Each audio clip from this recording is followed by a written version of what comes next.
కర్నూలు జిల్లా ఆదోని డివిజన్లో మాజీ మంత్రి అంబటి రాంబాబు సీఎం చంద్రబాబు నాయుడుపై చేసిన అనుచిత వ్యాఖ్యలను కర్నూలు జిల్లా టీడీపీ అధ్యక్షురాలు గుడిసె ఆదికృష్ణమ్మ తీవ్రంగా ఖండించారు. వ్యక్తిగత దూషణలు రాజకీయ సాంస్కృతికి విరుద్ధమని, ప్రజా సమస్యలపై దృష్టి పెట్టలేని వైసీపీ నేతలు చౌకబారు వ్యాఖ్యలకు దిగుతున్నారని విమర్శించారు.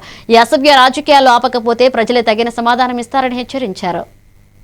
ఈ వయసులో మీ వయసు ఏంటి, మీరు మాట్లాడే మాటలేంటి? గౌరవనీయులు ముఖ్యమంత్రి చంద్రబాబు నాయుడు గారిని పట్టుకొని అన్ని మాటలు ఎలా మాట్లాడారు అంటే, ఇలా మాట్లాడితే మళ్ళీ ప్రజల్లోన ఏదో మీకు వచ్చేస్తుంది, ప్రజల్లో మళ్ళీ గుర్తింపు వస్తుంది అని చెప్పి మీరు ఇలా మాట్లాడామని చెప్పి జగన్మోహన్ రెడ్డి గారు మీకు చెప్పారా?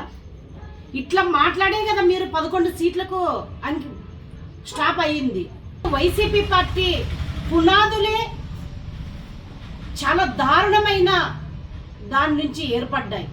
ఎందుకంటే మీరు మాట్లాడేవి చాలా బూతులుగా మాట్లాడతారు. బూతుల మినిస్టర్లు ఈరోజు ఎంతో మందిని చూశారు ప్రజలు. వాళ్ళందరినీ ఎలక్షన్లో ఓడగొట్టి ఇంట్లో కూర్చోబెట్టినా మీకు బుద్ధి రాలేదు.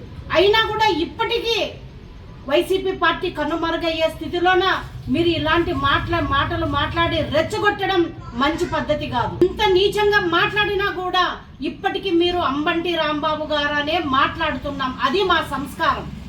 మీ జగన్మోహన్ రెడ్డి గారు మీకు ఏ సంస్కారం నేర్పారని చెప్పి మీరు ఈ విధంగా మాట్లాడుతున్నారు?